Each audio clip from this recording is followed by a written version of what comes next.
समान। गुरु से मिलने जाओ, सतगुरु से मिलने जाओ, भगवान के दरबार में जाओ। कुछ स्थान ऐसे होते हैं जहां पर कभी भी आपको खाली हाथ नहीं जाना चाहिए। जब आप अपने गुरु के पास में जाओ तो कुछ ना कुछ लेकर ही जाना चाहिए भेंट के लिए। अपने बहन के घर जाओ तो कुछ ना कुछ लेकर के जाना चाहिए। और ये सभी भक्त बैठे दरबार में, अगर भगवान के दिव्य दरबार में आओ तो आप लोग खाली हाथ ना आओ, कुछ ना कुछ तो लेकर ही आओ। अगर दान नहीं है, आपके पास में सामर्थ्य नहीं है, तो भगवान के लिए प्रसाद लाइए। प्रसाद की भी सामर्थ्य नहीं है तो एक फूल ही ला करके चढ़ा दीजिए। बोलिए सच्चे दरबार की। तो सभी लोग मिलकर के 2 मिनट परमपिता परमेश्वर सतगुरुदेव भगवान के चरणों का प्रणाम करेंगे। और उसके बाद में आज की तो बड़ी विचित्र कथा है, भगवान श्री राम जी और सीताराम जी के विवाह की कथा। बोली दुर्गा माता की। सारे तीर्थ धाम आपके चरणों में, हे गुरुदेव प्रणाम आपके चरणों में। बोली सतगुरुदेव भगवान की। तो सभी लोग अपने अपने गुरु के लिए हाथ उठाएंगे। जितने भी भक्त बैठे इस दरबार में, कंजूसी आप लोग मत कीजिए। पीछे वाली माताएं, इधर वाले भक्त हमारे जितने बैठे, सभी लोग अपने अपने गुरु के लिए गाएंगे। सारे तीर्थ धाम आपके चरणों में, सारे तीर्थ धाम आपके चरणों में, हे गुरुदेव प्रणाम आपके चरणों में। ओ सारे तीर्थ धाम आपके चरणों में, हे गुरुदेव प्रणाम आपके चरणों में।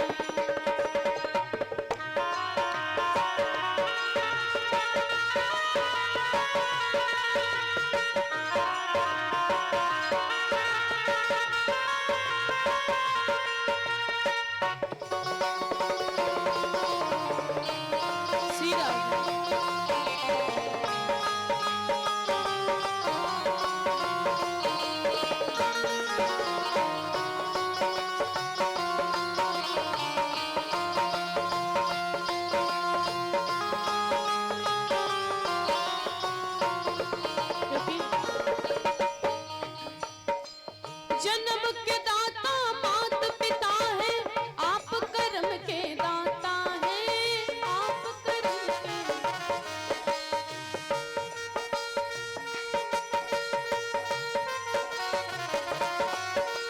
जन्म माता और पिता देते हैं और कर्म के दाता गुरुदेव होते हैं।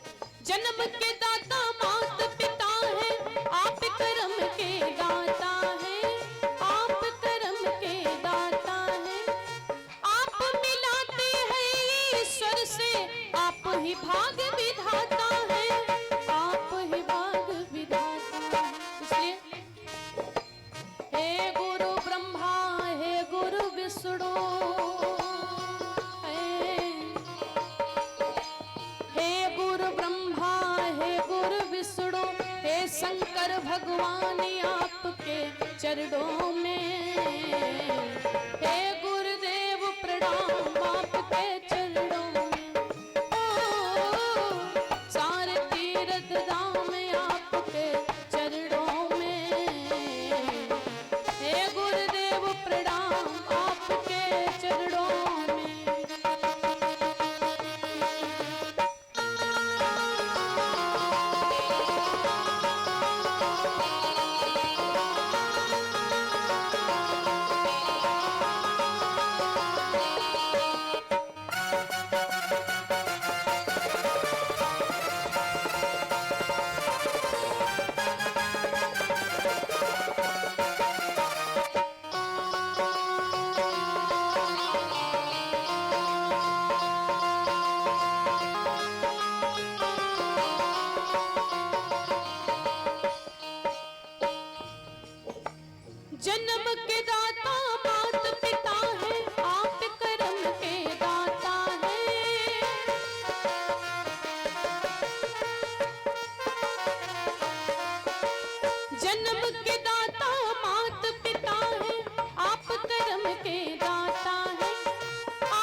सर से आप ही भाग विधाता है, आप ही भाग विधाता है।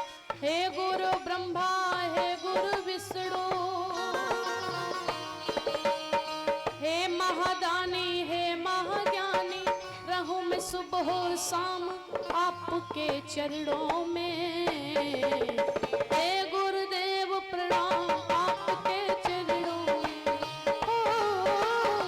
सारे तीर्थ धाम आपके चरणों में। हे गुरुदेव प्रणाम आपके चरणों में।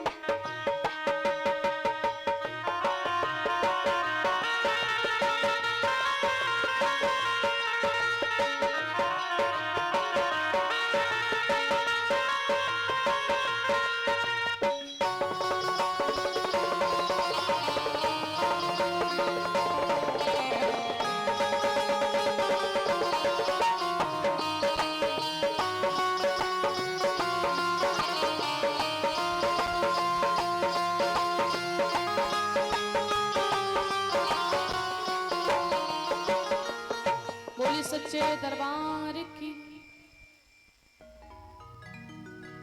और ये हमारे परम सम्मानीय भैया श्री राम जी गवर्नमेंट की तरफ से भगवान के चरणों में 501 मुद्रा, आप लोग जोरदार ताली बजाएंगे। भगवान के चरणों में सादर दान किए, भगवान की कृपा सदैव उनके परिवार पर बरसती रहे। और भैया जी की तरफ से श्री राम जी गवर्नमेंट अभी जो 501 मुद्राएं दिए हैं, 51 मुद्राएं मुझे गुप्त दान दिए हैं। राम जी की कृपा सदैव उनके परिवार पर बरसती रहे। बोलिए सच्चे दरबार की, बोली दुर्गा माता की। अभी आप लोग महाराज जी के मुखारविंद से बड़ी सुंदर कथा के दर्शन कर रहे थे। दिन की बेला में आप लोगों ने श्रवण किया, भगवान से सभी सखियां बार बार विनती करती कि झुक जइयो तनिक रघुवीर सिया मोरी छोटी है।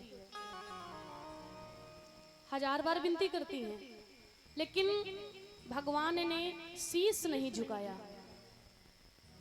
जिनका विवाह हो गया है उनके लिए कोई बात नहीं है, लेकिन अभी जिनका विवाह नहीं हुआ है वो भैया लोग हमारी बात ध्यान से सुन लें। सखियां बार बार विनती करती कि झुक जइयो तनिक रघुवीर लली मोरी छोटी है, लेकिन भगवान ने अपना शीश नहीं झुकाया। क्यों?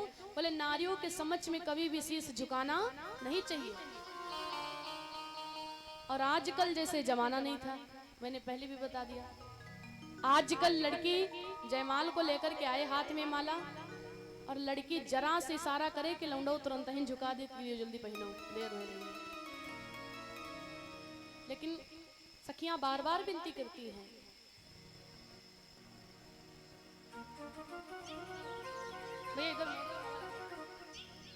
लेकिन भगवान ने शीश नहीं झुकाया। तो मैया ने लक्ष्मण की तरफ इशारा किया, देवर जी आप भी कुछ कर दो। हे शेष के अवतार हमें दे दो सहारा, और भूलेंगे नहीं जीवन भर एहसान तुम्हारा। अगर एक बार मुझे सहारा दे दोगे, मेरा काम बना दोगे, तो पूरे जीवन गुजर जाएगा, आपका एहसान नहीं भूलेंगे। लक्ष्मण ने कहा भाभी मैं क्या कर सकता हूं?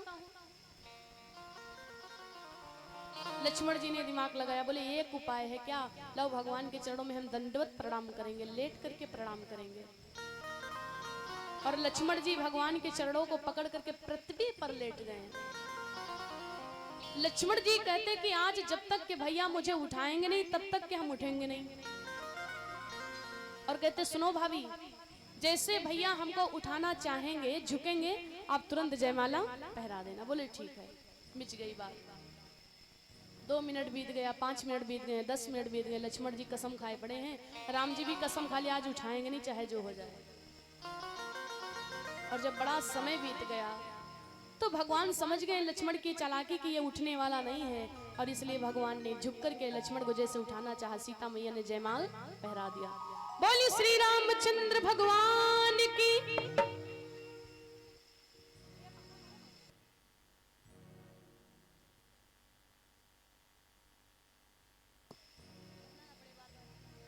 बोली सच्चे दरबार की। दोहें एक इधर लगा दीजिए। बोली दुर्गा माता की। दिन में यहाँ कथा की तरफ से वाणी को विराम दिए थे, लेकिन अभी हमारी महाराज जी जो कथा आप लोगों को सुना रहे थे, किसी को याद है कहाँ पे बंद हुई है कथा? कोई बता सकता है? अब किसी के बोल नहीं आ रहा है, सब बड़े शर्माते हैं। जहां पर माताओं को शर्माना चाहिए वहां इनको शर्म नहीं आती है, और यहाँ पर देखो माताओं को छोड़ करके नहीं भैया लोगों को भी बड़ी शर्म आती, बताने। अच्छा, परशुराम संवाद जो है हो गया था कि नहीं हुआ था? बताइए भाई, हम तो थे नहीं, बताइए तभी तो आगे की कथा सुनाएंगे। भैया हो गया था, परशुराम संवाद हो गया था, तब ठीक है। हम कहें बांके बिहारी, आप लोग कहो व्यास जी हटम पत्ता बहारी। बोली सच्चे दरबार की, बोली दुर्गा माता की। धनुष टूटने की आवाज जब महाराज परशुराम के कानों में पड़ी है तो परशुराम महाराज को महान क्रोध आ गया, क्योंकि क्रोधी संत थे, उनको क्रोध बड़ी जल्दी आता था। सोचने लगे कि मुझे लगता है कि आज भगवान शिव के धनुष को किसी ने तोड़ दिया है। मन ही मन में परशुराम महाराज कसम खा गए कि आज जिसने शिव के धनुष को तोड़ा होगा उसकी हम जान ले लेंगे। चलने के समय दैसा कैसी है, कंधों पर दो दो धनुआ थे, कर में फरसा था उठा हुआ, भारी तुरीड़ पीठ पर था, तीरों से तीर भरा हुआ। आए हैं सभा में। जो परशुराम महाराज, इनको क्रोध बहुत आता था। मान लीजिए इतना क्रोधी ये संत थे, अगर कोई बेना लेकर के इनके आगे हवा करे गर्मी में, तो अगर हवा ज्यादा हो जाए तब श्राप, और हवा कम रह जाए तब श्राप। अब आदमी कितने में करे? ये महान क्रोधी संत हैं, आए हैं। जैसे परशुराम महाराज को सभी ने देखा, सब सन्नाटे में हो गए और एक एक करके प्रणाम करने लगे कि तुरंत तो ये श्राप दे देते हैं। परशुराम जी तुरंत जनक के पास में गए हैं। जनक जिसे पूछने लगे, कहो हे जनक, कहो क्या कारण है, यह भारी भीड़ भाड़ क्यों है? मैंने कुछ ही देर पहले देखा वीरों में छेड़छाड़ क्यों है? तब राम जी ने देखा कि जो भी अपराध किया है मैंने किया, धनुष मैंने तोड़ा और डांट मेरे ससुर जी खा रहे हैं, इसलिए भगवान सरल स्वभाव से गए हैं और कहते हैं, महाराज शिव धनुष तोड़ने वाला ही कोई आपका सेवक ही होगा।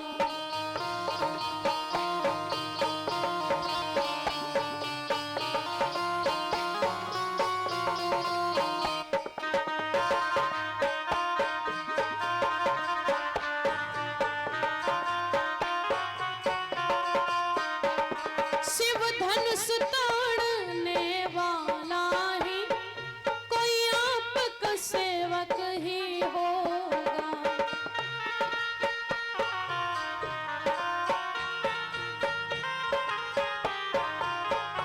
और महाराज जिसने इतना अपराध किया वह दास तुम्हारा ही होगा।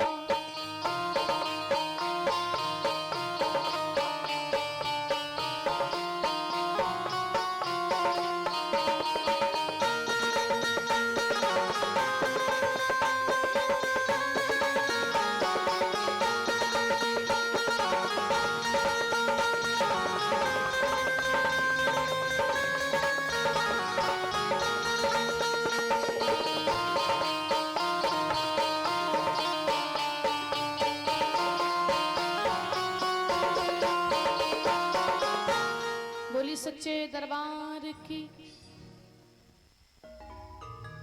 भगवान सरल स्वभाव से गए हैं। महाराज आपके सेवक के अलावा, आपके दास के अलावा और इतनी बड़ी सामर्थ्य किसमें हो सकती है? आइए, जितना भी परशुराम संवाद की कथा थी आप लोगों ने महाराज जी के मुखारबिंद से सुनी। अब परशुराम संवाद होने के बाद में बड़ी विचित्र कथा आती है, भगवान श्री राम जी के विवाह की कथा आती है। अगर आप लोगों से कोई पूछे कि बिना दूल्हे की बारात किसकी गई थी, तो क्या आप लोग बता पाओगे? बताइए, बिना दूल्हे की बारात किसकी गई थी? राम जी की। बिना दूल्हे की बारात राम जी की गई थी, क्योंकि जो दूल्हा था वो तो पहले से ही पहुंच गया था। धनुष टूटने के बाद में महाराज विदेहराज जनक जी बड़ा सुंदर सा एक पत्र लिखते हैं और उस पत्र को दूत के द्वारा सतानंद जी के द्वारा अयोध्या नगरी में भिजवा दिया। सीता राम जी की जोड़ी बड़ी सुंदर जोड़ी है। आज के युग में क्या होता है, देखिए आप लोग अगर विवाह अपने बेटी का करो तो हमेशा जोड़ में ही विवाह करना चाहिए, लेवल में विवाह करना चाहिए। आपकी बेटी अगर पढ़ी लिखी है तो पढ़े लिखे लड़के से की विवाह करिए। अगर बेटी आपकी पढ़े लिखे नहीं है तो पढ़े लिखे लड़के से विवाह मत करो। क्यों? अगर आपकी बेटी नहीं पढ़े है और जो लड़का है वो पढ़े, अगर विवाह कर दोगे तो आपके दामाद जी आपके बेटी से कहेंगे ले आओ वाटर, तो आपकी बेटी लेके जो है टमाटर, यही दिक्कत हो जाएगी। तो इसलिए शादी जब भी करो हमेशा जोड़ में करना चाहिए, लेवल में करना चाहिए। और विचित्र बात तो ये है कि जब किसी लड़की की शादी तय हो जाती है किसी लड़के के साथ में, गोद भराई होने के बाद में वो लड़की दूल्हे को देखने में कैसी लगती है? चंद्रमुखी जैसे लगती है। जब विवाह तय हो जाता है, विवाह तय हो जाने के बाद में लड़के को लड़की देखने में चंद्रमुखी जैसी लगती है और जब उसी लड़की का विवाह लड़के साथ में हो जाता है तो विवाह के बाद में वही लड़की देखने में चंद्रमुखी सी सूरजमुखी सी लगने लगती है। पहले चंद्रमुखी थी और उसके बाद में फिर सूरजमुखी लगने लगती है। और जब विवाह के 10-12 साल बीत जाते हैं तो वही लड़की दुल्हा को देखने में ज्वालामुखी जैसी लगने लगती है। ये बड़ी विचित्र बात है। पहले तो बड़ी अच्छी लगती है लेकिन बाद में वही ज्वालामुखी लगने लगती है। और अगर माताएं नाराज हों, भैया कहीं खेत से आवे कह दिए तनी एक कप चाय बना लो जाए, तो हमारे हिसाब से अत्ता चाय ना खोली जत्ता चाय बनावे वाली खोली हो। शादी विवाह से पहले तो बड़े गुड़ विचारे जाते। लोग कहते कि देखो भैया कितने गुड़ से विवाह बन रहा है, और जैसे शादी हो गई तो गुड़ तो कहीं अलग ही चले गए। पता यही चलता है कि जो उनकी दुल्हन है, जो औरत है, भैया की दुल्हन शौकीन है कथा की तो भैया नौटंकी के शौकीन है। एक जैसे जोड़ नहीं मिलते दुनिया में। दुल्हन पंचामृत की शौकीन है तो भैया बियर के शौकीन है। ये आप लोग खुद ही देखते हो। पत्नी और पति ये दोनों का जोड़ एक जैसा मिल जाए तो मान लीजिए कि बड़ी सौभाग्य की बात है। एक जैसे दोनों नहीं मिलेंगे, कोई किस चीज का परेशान तो कोई किस चीज को लेकर के। लेकिन जो सीता राम जी की जोड़ी है, अनोखी जोड़ी है, बड़ी सुंदर जोड़ी है। सतानंद जी के द्वारा वो पत्र भिजवाया गया है और उस पत्र को लेकर के महाराज दशरथ के महल में आते हैं। जैसे दशरथ को वो पत्र मिला है, आहा, अपार खुशियां मनाई जाने लगी। और इधर जनकपुरी में भगवान श्री राम के विवाह के लिए तैयारियां होने लगी हैं। बोली सच्चे दरबार की। ध्यान दीजिए, जब माताओं के घर में इनके बेटे का विवाह होता है या बिटिया का विवाह होता है तो माताएं 1-2 महीने से पहले ही विवाह की तैयारियां करना चालू कर देती हैं। चावल बीनती हैं, जो उड़द होते हैं दही बड़ा बनाने के लिए बड़ी व्यवस्था लगती है शादी विवाह में। 1-2 महीने पहले से व्यवस्था चालू हो जाती है। लेकिन जब भगवान का विवाह हुआ, भगवान के विवाह का जब पत्र आया है तो भगवान की विवाह की तैयारियां होने लगी। तैयारी करने में कितना समय लगा है? इंतजाम करते हुए बीती सारी रात, रघुकुल के अनुरूप ही चली बारात प्रभात, रघुकुल के अनुरूप ही चली बारात प्रभात।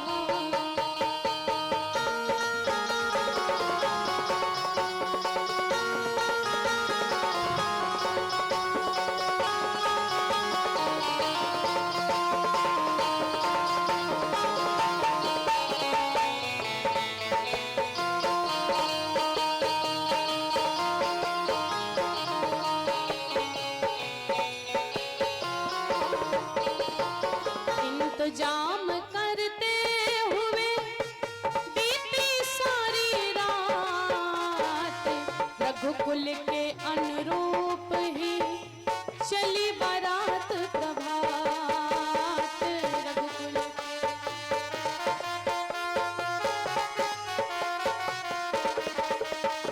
इंतजाम करते हुए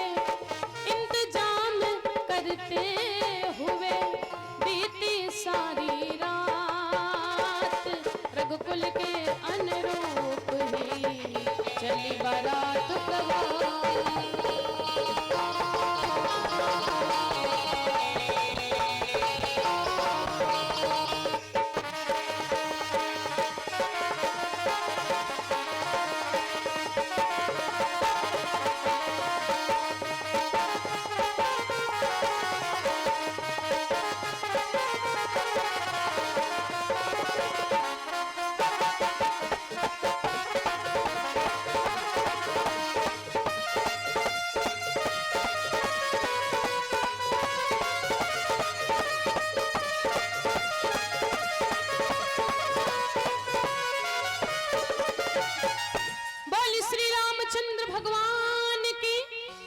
बोली दुर्गा माता की। अगर ये आपका जोर है तो आपका ये जोर बहुत ही कमजोर है, इस जोर से काम नहीं चलेगा। अच्छा, भगवान के विवाह में कितने लोगों को खुशी है?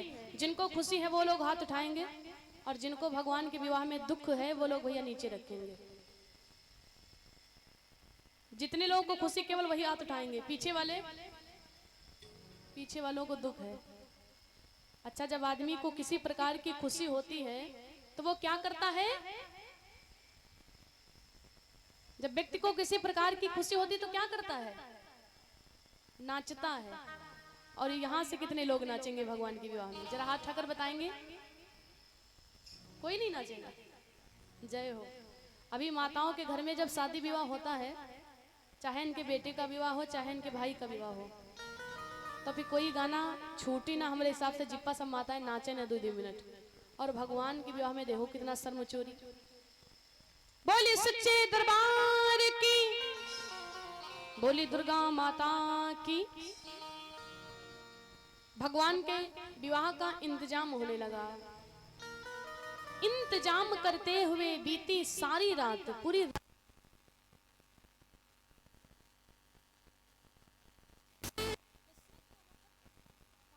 माता सुमित्रा, माता कौशल्या आ गई। बड़ी प्रसन्न है सब लोग। भरत और शत्रुघ्न जी ने उस पत्र में जो भी लिखा था पढ़ करके सुना दिया। भरत जी कहते हैं कि भैया गुरुदेव के साथ में गए और थोड़ी ही समय में गुरु विद्या को प्राप्त कर लिया। शत्रुघ्न जी कहते जो काम बड़े बड़े राजा लोग नहीं कर पाए वो काम भगवान श्री राम भैया ने कर दिया है।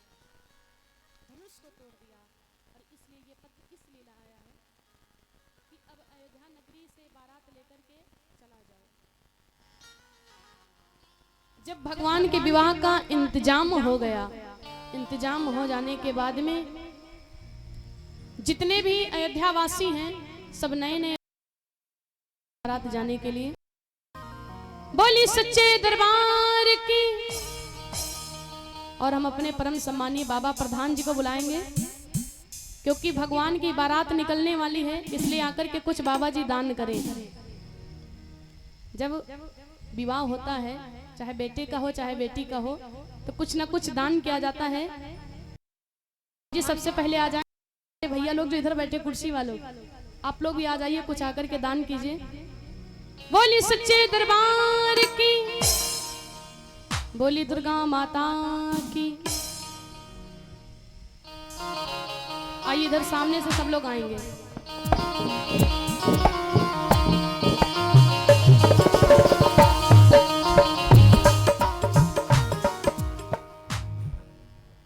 भगवान के विवाह के लिए जितने अयोध्यावासी हैं सब भगवान के विवाह के लिए तैयार हो गए और सभी गाते हुए बजाते हुए नाचते हुए जा रहे हैं। आइए सभी लोग मेरे साथ में मिलकर के झूम कर गाएंगे और कहेंगे क्या?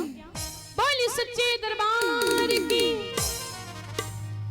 कि सब शादियों से मिल करके भगवान की शादी है। तो जिनको खुशी है भगवान के विवाह में केवल वो लोग हाथ उठाएंगे। सभी लोग मिलकर के और मेरे साथ में मिलकर के भाव से कहेंगे क्या? आज भगवान की शादी